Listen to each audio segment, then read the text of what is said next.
Next is let's do Fire Force. Inca's a crazy bitch, and I'm excited. It's basically like the interim episode leading into the next arc. Yeah, it is. It's more of a transitional episode.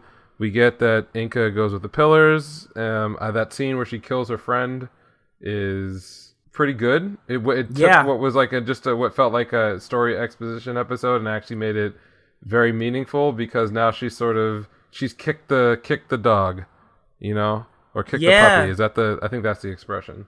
So she's a full-on bad guy.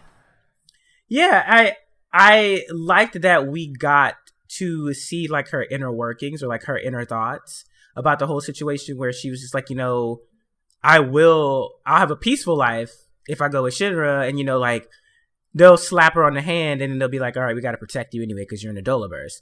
But then the alternative was like her missing a fucking arm and suffering with the white clads, and she was like, yeah, I want that. Yeah, I mean, she has a very interesting ideology, and I think I mentioned this before, and how I appreciate it. I think it was about Beastars, but I appreciate that when series give time to specifically female characters, but characters in general, to explain their way of thinking, and then show you how the way that they see the world leads to a decision that they're making about it, i.e. it's logical. Mm-hmm. Is she a crazy psychopath? Well, obviously, yes. But in her vision of the way the world works, where it's sort of like it's actually kind of like an interesting form of like predestination, where effectively her power gives her the ability, in her own head anyway, to see the future, at least as it relates to like harm and suffering that could come to her. And because she's someone who's very clearly dealing with like, what is it called, ideation, or the idea that like nothing that happens to you matters, life doesn't really matter because it's meaningless. And so she derives meaning from putting herself in danger, because by putting herself in danger, she kind of realizes the extent to which, the fact that she's living at all is kind of miraculous, or it's kind of like it's her life suddenly becomes worth something when she's under threat. And so that's why she seeks out this, dangerous people, dangerous situations, and why her ideology tells her that living safely in a cage but having to pay for her misdeeds, it would actually be hell for her.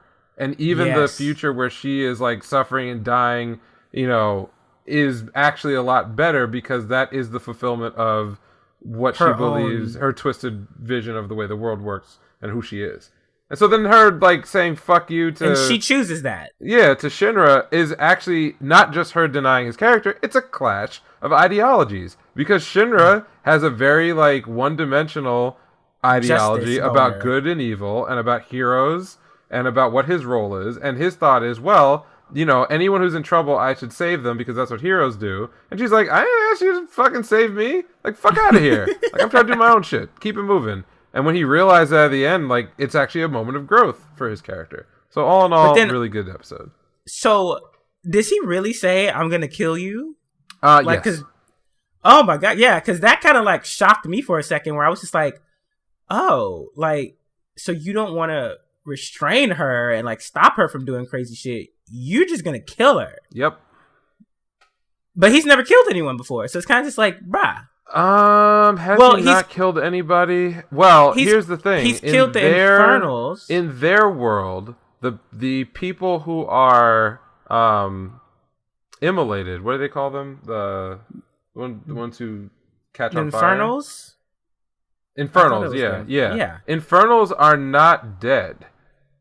So they have their sort of culture is based around a religious idea that Infernals are people, and that they are so much so that in order to do your job as essentially to kill them, you have to put their soul to rest. You have to do all this other stuff, because until you do that, you have committed a real sin. That's why they were freaking out in the last 2 episodes about not being able to fully kill these Infernals until all the sisters got there, all the priests.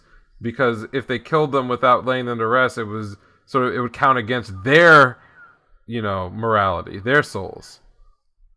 So he's been killing people in his own mind since the series started. So then that answers that for me then.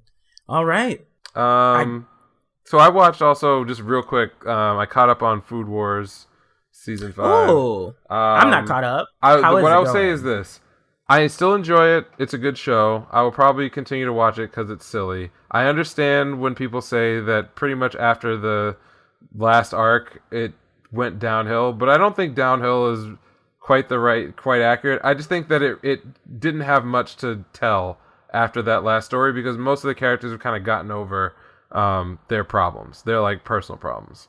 So, and because of that, the stakes that they've sort of introduced into this season with like the underworld chefs and like this new competition and everything else, like they're interesting, but they're sort of, for a show that's all about people having their clothes blown off by really delicious food, there's a lot more like contrived bullshit to kind of like create villains and move the story forward than ever before. So I can get why folks who are like not necessarily into it in the first place would be like, this is kind of where like the series just became it jumped the shark. But I enjoy it. It's silly. It doesn't really, it's not gonna change the world, but I get it now. Yeah.